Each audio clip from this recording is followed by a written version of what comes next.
Welcome to the deep dive. Today, we're really plunging into a pretty unique collection of sources. They give this distinct snapshot of just 1 week, starting Sunday, July 20th, 2025. Yeah, and what's compelling is the mix, isn't it? You've got personal stories, political stuff, pop culture, and even this meta look at media itself. Exactly. So, our mission today, we want to pull out the key nuggets, those surprising insights from all this material. Think of it as your shortcut, Get you informed on the week's highlights, the underlying themes, maybe with a little humor thrown in. Right. And the core source for today's deep dive, the real heart of it, comes from this audio file called Past Week, Next Week, 0720-2025.mp3.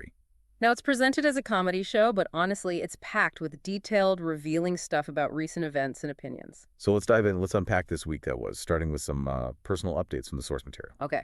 First up, a key figure, Boogie. He was back after being away. He was moving his kid off to school in Ottawa, Kansas. Ah, the adult-child move. That hits home for a lot of people, I bet. Totally. The source highlights those universal challenges, right? The U-Haul and the heat, the physical work, and the funny part about maybe not getting paid back by the kid. Yeah, it sounds like a shared experience mentioned in the source.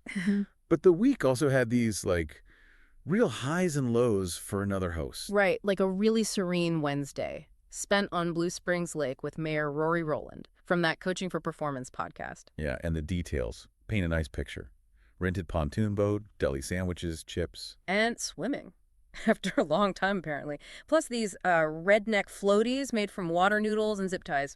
Pretty inventive. Resourceful. But then Friday took a sharp turn, didn't it? Oh, yeah. Total contrast. The plan was the Superman movie. But first, a stop at Going On. That's an outdoor store, right? For Jane's hiking trip? Yep, Banff National Park, Canada, near Calgary. With Monica McAtee and some other women. And it's bear country. So practicalities involved, Yeah. digging holes for necessities. Right. But then the car trouble hits, the smart car, a Hyundai, just dead. And the app wouldn't work, of course. So they find this hidden key in the fob, but even then they had to physically pry off part of the door handle just to use the key. Wow, modern Yeah. cars, huh? Roadside assistance got called, but yeah, the Superman movie plans thwarted. Totally missed it. What a bummer. Yeah. But the week ended on a better note. Seems so. Friday evening, Colin Ridge's 49th birthday party. Okay, who else was there? Colin's son, Mason, band guitarist Chad Borwin and his wife, Tammy. And Colin apparently went all out with the food, making his own tortillas from masa and carnitas from a huge pork roast. That's some serious hosting effort. Definitely dedication. Speaking of dedication, or maybe frustration leading to something else, that pool pump story. Ah, yes, the pool pump saga. So another host pump died. It was 4 or 5 years old, a cheap one. Just time for an upgrade. Well, that was the plan. Ordered a 3-horsepower pump from Amazon. Supposed to arrive Thursday, but got there Friday. And the host installed it themselves. Electrical, plumbing, the works. Yep, DIY. But then the green pool instantly turned blue. Not a good sign. And the pump died after just 20 minutes. Oh, no. So had to call in the expert, Tim's pool guy, and he explained, look, 3 horsepower. Way too much. Caused overheating, needed a 1.5. So the upgrade was actually a downgrade? Sort of. In a way. But here's the twist, the blessing in disguise part. Amazon return was easy, got the right pump ordered. Okay. But because the pump failed and the party got canceled, the host's wife ended up discovering a flooded basement at Megan's new house. Clothes damaged, everything. Wow. They wouldn't have noticed otherwise. Apparently not. So it's a real example of that saying, life happens, take the punches, find the joy in unexpected ways. Amazing. A pool pump failure prevents a bigger disaster. We also heard about some food quests. Yeah, the ongoing search for good tacos, Mexican Mondays at Southside, trying to fill the void left by Lucia's closing. Exploring options like Quick Trip Taco Bell. And even the lunchbox, which sounds wild, a drive-through photomat booth serving fresh Mexican food. You hear all sorts. And games. Enjoyment of a board game called Collide involves a rope, magnets. First one to get rid of theirs wins. Well, maybe turning it into a drinking game. The idea was floated, yeah. Okay, so shifting from the personal side of things, let's talk about civic discourse and controversy this week. Jackson County seems to be a hotspot. Definitely. A big event was a rally on Thursday. Jackson County citizens demanding County Executive Frank White, a Democrat, resign. And the main issue. property tax assessments. People felt they were incompetent, leading to bills they just couldn't afford. And there was some controversy around White's own communication. Yeah, he has this YouTube podcast, apparently. Yeah. He argued that if people don't pay the correct assessed values, the tax burden just shifts. The rally organizers completely disputed that argument. So the citizens took action. They did. Followed the county charter, started a petition for a recall election. But White tried to stop it. He vetoed the recall, yeah. But the legislature, they overrode his veto with a supermajority. So it's headed to court now. Looks like it. Paul's brother, Phil Lavoda, is representing the citizens pro bono. He was even on the news. A judge needs to decide the election date because of conflicts between the charter and other laws. And the source connected this local situation to broader politics. It did. They linked the perceived incompetence of Frank White locally to national figures like Trump. The point being, you got to stay aware and, stand up to wrongdoing no matter the political party. It raises that question, doesn't it? What makes certain issues really fire people up more than others? That question definitely applies to the reactions around the Epstein files, which the source covered in detail. How so? Well, it was complex. You had this retweeted screenshot, for example, a woman saying she'd support Trump no matter what, even using some really extreme hypothetical examples involving herself and her kids. The source noted it as surprisingly honest, in a way. But within the movement itself, there was an agreement. Not at all. Internal disarray. Some defending Trump, others absolutely furious about a perceived cover-up, especially since he'd campaigned on exposing pedophilia. And that brought in some unexpected critics. Yeah, like white supremacist Nick Fuentes. He apparently called the MAGA movement a scam if Trump covered up the Epstein files, said the liberals were right, and Trump was just a vehicle. Quite a statement from him. The source seemed to puzzle over why this issue was maybe a breaking point for some. Yeah, wondering why this specifically when maybe previous allegations of racism or xenophobia hadn't been. The source phrased it bluntly, suggesting maybe diddling kids they draw the line at. There were other comparisons made too, right? Trump allegedly kissing a 14 or 15-year-old pageant contestant compared to criticisms of Joe Biden sniffing hair. But there was also this call for across-the-board accountability. Like what? Like, if Joe Biden or anyone else is on this list, they should go to jail too. A desire for equal justice, essentially. The source also mentioned Tulsi Gabbard. Right, her reported attempt to prosecute Barack Obama for saying Russia tried to help Trump in 2016. But didn't the Senate Commission confirm Russian interference? Yeah, a Republican-led one under Marco Rubio did confirm interference, though it didn't prove Trump knew about it or was directly involved. Yet, despite all these heavy political stories, the source dryly observed that the biggest story of the week is the Coldplay couple. Really puts media focus or maybe public attention into perspective, doesn't it? It really does. And speaking of unique perspectives, we heard from the Why Dude again. Yes, addressing a question from Stanley from an undisclosed location about why do people sin? And Stanley's evidence for this question was unusual. Very. Involved his tenant, Jack, living with 2 women. Stanley approved Jack based on unverified info about his sexual orientation, and now he's having second thoughts as a landlord. So the Why Dude's take. He kind of critiqued Stanley for confusing being a landlord with being a moral authority, called it enlightenment through ignorance. It's this weird mix of theology, landlord anxiety, and misunderstanding sexual orientation. Quite the blend. All right, let's shift to the news quiz section from the source. What current events were covered? First, the Supreme Court decision allowing layoffs for almost 1,400 federal employees at the Department of Education. And the source noted some perception around that. Yeah, a perception that, quote, this court is in the pocket for Trump, and concern about the hit to funding for education programs. Then there was President Trump's ultimatum to Putin. Right, giving him 50 days for a peace deal with Ukraine or face severe tariffs. The source questioned, the practicality and likely impact of that kind of deadline. And the Elmo story. Oh, boy. Elmo's X account, formerly Twitter, got hacked on Sunday, flooded with anti-Semitic stuff and conspiracy theories. Just bizarre. And a reminder, maybe, of how easily platforms can be misused. Absolutely. Then, on a more somber note, the Dragon Bravo wildfire destroying a historic lodge at the Grand Canyon's North Rim. That prompted a personal story from one of the hosts. Yeah, a pretty dramatic childhood anecdote about almost, quote, murdering his mother at the Grand Canyon with a pistol when he was like 3 or 4. Drew a comparison to the Brady Bunch. Wow. Okay, moving to entertainment news. Emmy nominations. Apple TV's Severance is leading with 27 nominations. Mixed reaction on that one in the source, though. Yeah, one host loves it, others can't get into it.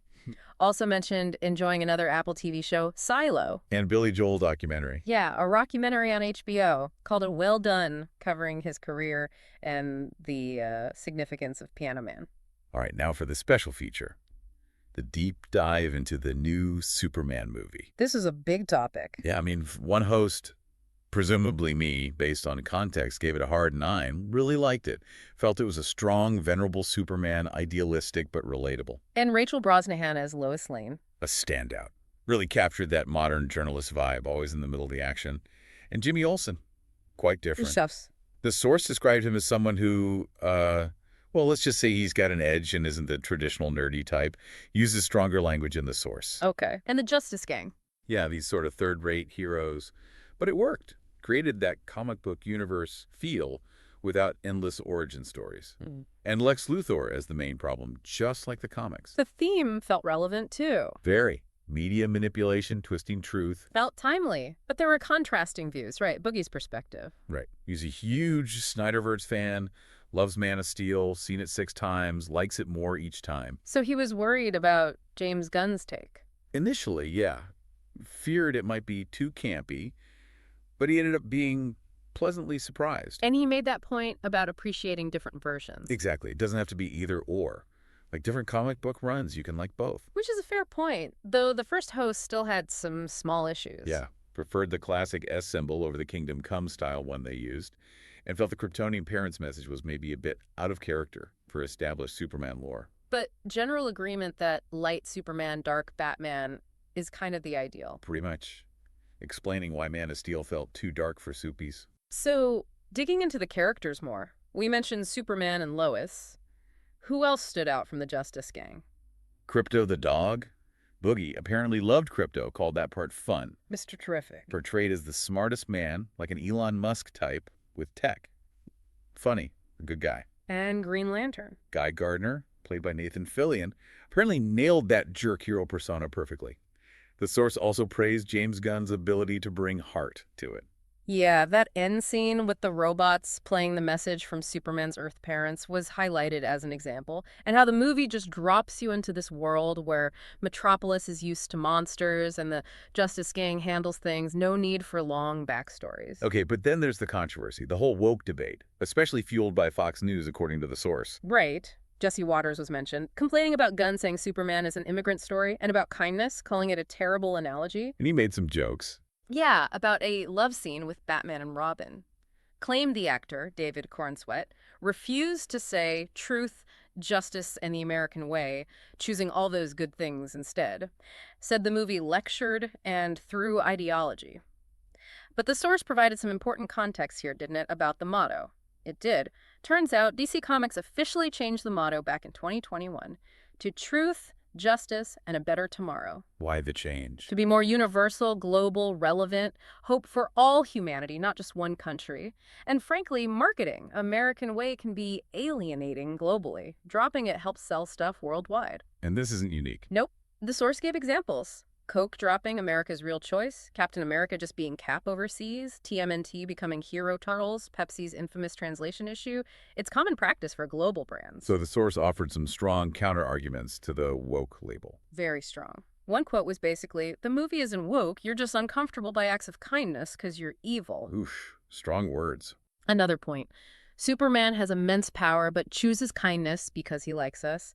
And the most direct rebuttal. How's that? Pointing out Superman as an alien. Quote, a M space alien who snuck his baby ass across the border in a face ship.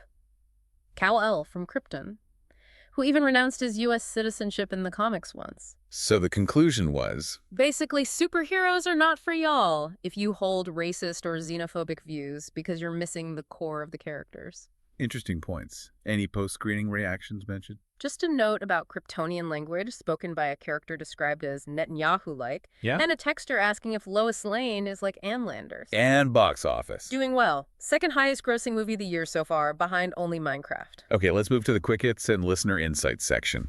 What came up? A bunch of texter trivia. Confirmation that Krusty Edge was a high school nickname for one of the hosts. Okay. BBQ. The #1 BBQ in Texas is apparently Goldie's. Cooking tips. On a black stone griddle. Pancakes are good. Fried rice is worth a shot. Any trivia debunked. Yeah, the idea that Simon Horowitz invented texting. Nope. Source credits Matty Makinen as a father of SMS. Confirmed Isaac Asimov wrote sci-fi. Handsome men. Brad Pitt got a mention.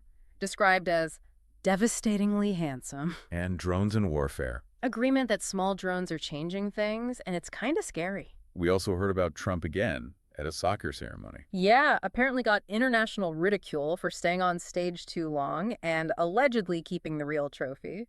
FIFA reportedly concerned about his behavior for the 2026 World Cup in America. And there was a health comment. Boogie made a joke, according to the source, about Trump having congenital heart failure, which then prompted another host to mention their father-in-law had it for 10 years. An odd blend of political commentary and personal connection. And a movie review. Brick. Yeah, a recommended film. Host found it fun for what was obviously a low-budget movie, good pace and story, but felt it didn't stick the landing, lost them at the end, confirmed it was a German film. All right, now for the satirical look ahead. Headlines and predictions from the source. Okay, first. House Republicans passing $9 billion in spending cuts. $8 billion from U.S. aid. The Lancet study cited suggested this could cause 14 million more deaths by 2030, and $1.1 billion hitting NPR PBS, causing layoffs. And the satirical punchline. Oscar the Grouch supposedly supports Trump because I love trash. It's pointed commentary for sure. Next headline. Al Bove, Trump's former personal attorney, advanced to a federal judgeship by Republicans, despite backlash from 75 former judges over his record of, quote, mistreating law enforcement and abusing power. The satirical take there. Republicans allegedly prefer judges with prior experience breaking the law. Sharp critique. And Stephen Colbert. A fictional report from the source. CBS canceling The Late Show due to finances after Paramount settled Trump's lawsuit against CBS News for $16 million. And The Replacement Show. Promised to be, quote, something that old yam tits will really enjoy. A clear jab at catering to specific political tastes. Trump and Epstein again? Yeah, Trump vowing to sue the Wall Street Journal over an old Epstein party letter mentioning him in a drawing. Also ordering AG Pam Bondi to release Epstein grand jury testimony. And Mad GA supporters' reaction in this satire. Still furious about missing files, supposedly, with the cynical observation that the only thing cheering them up is watching children die from climate change while billionaires get more tax cuts. Pretty dark satire. Tinder's new feature. Double dates. Users can team up with friends, up to 3, to match with other groups. Mixed reactions noted, like, how can I double date when I can't even get a single date? And finally, walking soccer. Yeah, a growing trend for older adults. No running allowed, 1 foot always on the ground. Expanding in Canada. National team heading to the Walking Football World Championship. And a playful suggestion for Jane to try it in Banff. Okay, so looking ahead to next week for the hosts in the source material. One host is continuing the job search, still hoping to see Superman. And Boogie. Plans include Mexican Monday, meeting Joe for an oil change and lunch. And it's his wife's 27th birthday on Wednesday. His first birthday as a married man, so, pressure's on to plan something good. And a big concert announcement. Huge! One host bought 2 tickets to see Paul McCartney in Des Moines, Iowa, October 16th.